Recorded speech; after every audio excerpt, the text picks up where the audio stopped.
सभी छोटों को ढेर सारा प्यार और बड़ों को नमस्कार। साथियों, आज की कथा है दीर्घ आयु और मोक्ष के लिए भगवान शंकर की आराधना। तो आइए कथा शुरू करते हैं। प्राचीन काल में एक राजा थे जिनका नाम था इंद्रधूमन। वे बड़े दानी, धर्मज्ञ और सामर्थ्यशाली थे।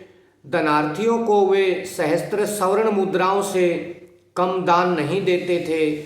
उनके राज्य में सभी एकादशी के दिन उपवास रखते थे। गंगा की बालूका, वर्षा की धारा और आकाश के तारे कदाचित गिने जा सकते हैं, पर इंद्रधूमन के पुण्यों की गणना नहीं हो सकती। इन पुण्यों के प्रताप से वे सशरीर ब्रह्मलोक चले गए। 100 कल्प बीत जाने पर ब्रह्मा जी ने उनसे कहा, राजन, स्वर्ग साधन में केवल पुण्य ही कारण नहीं है, अपितु उत्तरलोक्य विस्तृत निष्कलंक यश भी अपेक्षित होता है। इधर चिरकाल से तुम्हारा यश क्षीण हो रहा है, उसे पुण्य उज्ज्वल करने के लिए तुम वसुधातल पर जाओ। ब्रह्मा जी के ये शब्द समाप्त भी न हो पाए थे कि राजा इंद्रधूमन ने अपने को पृथ्वी पर पाया। देखो साथियों, पुराने समय में इतनी ताकतें होती थी, साधु सन्यासी भगवान इस तरह के होते थे कि उन्होंने अपनी बात पूरी भी नहीं की थी और वो इंद्रधूमन जी पृथ्वी पर पहुंच गए, राजा थे जो। वे अपने निवास स्थान कामपिल्य नगर में गए और वहां के निवासियों से अपने संबंध में पूछताछ करने लगे। उन्होंने कहा, हम लोग तो उनके संबंध में कुछ भी नहीं जानते, आप किसी वृद्ध चिरायु से पूछ सकते हैं। सुनते हैं, नैमिषारण्य में सप्तकल्पनापत जीवी मार्कंडेय मुनि रहते हैं। कृपया आप उन्हीं से इस प्राचीन बात का पता लगाइए। जब राजा ने मार्कंडेय जी से प्रणाम करके पूछा कि मुने, क्या आप राजा इंद्रधूमन को जानते हैं? तब उन्होंने कहा, नहीं, मैं तो नहीं जानता, पर मेरा मित्र नाड़ी जंग बक शायद इसे जानता हो, इसलिए चलो उससे पूछ लिया जाए। नाड़ी जंग बक ने अपनी बड़ी विस्तृत कथा सुनाई और साथ ही अपनी असमर्थता प्रकट करते हुए अपने से भी अति दीर्घायु प्राकार कर्म उलूक के पास चलने की सम्मति दी। पर इसी प्रकार सभी अपने को असमर्थ बतलाते हुए चिरायु, गिरिधराज और मानसरोवर में रहने वाले कच्छप मंथर के पास पहुंचे। मंथर ने इंद्रधूमन को देखते ही पहचान लिया और कहा कि आप लोगों में जो यह 5वां राजा इंद्रधूमन है, इसे देखकर मुझे बड़ा भय लगता है, क्योंकि इसी के यज्ञ में मेरी पीठ पृथ्वी की उष्णता से जल गई थी। अब राजा की कीर्ति तो प्रतिष्ठित हो गई, पर उसने अक्षिष्णु स्वर्ग में जाना ठीक न समझा और मोक्ष साधन की जिज्ञासा की। साथियों, ये जो मोक्ष है ये यहां से उत्पन्न हुआ है। एतदर्थ मंथर ने लोमस जी के पास चलना श्रेयस्कर बतलाया। लोमस जी के पास पहुंचकर यथाविधि प्रणाम आदि करने के पश्चात मंथर ने निवेदन किया कि इंद्रधूमन कुछ प्रश्न करना चाहते हैं।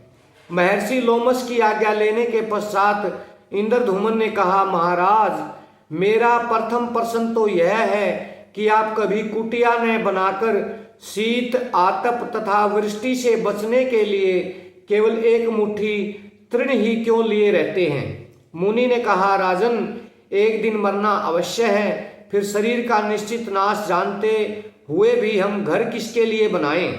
यौवन, धन तथा जीवन, ये सभी चले जाने वाले हैं। देखो साथियों, कितनी काम की बात है, ज्ञान की बात है। यौवन, धन और जीवन, आदमी वैसे इनके पीछे पड़ा रहता है, मैं जवान हूं, मैं ये है वो है, ये सभी चले जाने वाले हैं। ऐसी दशा में दान ही सर्वोत्तम भवन है। साथियों, सबसे बड़ी चीज दान बताई गई है। इंद्रधूमन ने पूछा, मुने, यह आयु आपको दान के परिणाम में मिली है अथवा तपस्या के प्रभाव से? मैं यह जानना चाहता हूं। लोमस जी ने कहा, राजन, मैं पूर्व काल में एक दरिद्र शूद्र था। एक दिन दोपहर के समय जल के भीतर मैंने एक बहुत बड़ा शिवलिंग देखा। भूख से मेरे प्राण सूखे जा रहे थे। उस जलाशय में स्नान करके मैंने कमल के सुंदर फूलों से उस शिवलिंग का पूजन किया और पुनः मैं आगे चल दिया। साथियों, ये जो कमल का फूल चढ़ाते हैं ना शिव जी पे, शिवलिंग पे, ये भी यहीं की देन है। पूजन किया और पुनः मैं आगे चल दिया। उक्सा धूतुर होने के कारण मार्ग में ही मेरी मृत्यु हो गई। दूसरे जन्म में मैं ब्राह्मण के घर में उत्पन्न हुआ। शिव पूजा के फलस्वरूप मुझे पूर्व जन्म की बातों का स्मरण रहने लगा। मैंने जानबूझकर मुक्ता धारण कर ली। पिताजी की मृत्यु हो जाने पर संबंधियों ने मुझे निरा गूंगा जानकर सर्वथा त्याग दिया। अब मैं रात दिन भगवान शंकर की आराधना करने लगा। इस प्रकार 100 वर्ष बीत गए। प्रभु चंद्रशेखर ने मुझे प्रत्यक्ष दर्शन दिया और मुझे इतनी दीर्घ आयु दी। साथियों, यहाँ से एक चीज और मिली, जो शिव जी हैं उनका दूसरा नाम चंद्रशेखर भी कह सकते हैं। मस्तक पे चंदा है शिव जी के। यह जानकर इंद्रधुमन, बक, कच्छप, गिद्ध और उलुक ने भी लोमस जी से शिव दीक्षा ली और तप करके मोक्ष को प्राप्त कर लिया। साथियों, ये कथा ली गई है स्कंद पुराण से।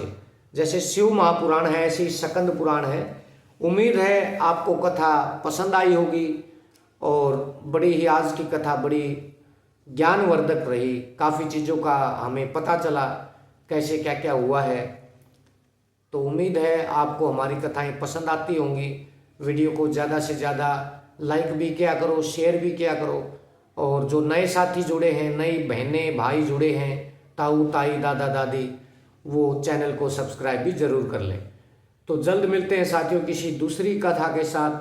तब तक के लिए आप सबका बहुत बहुत धन्यवाद।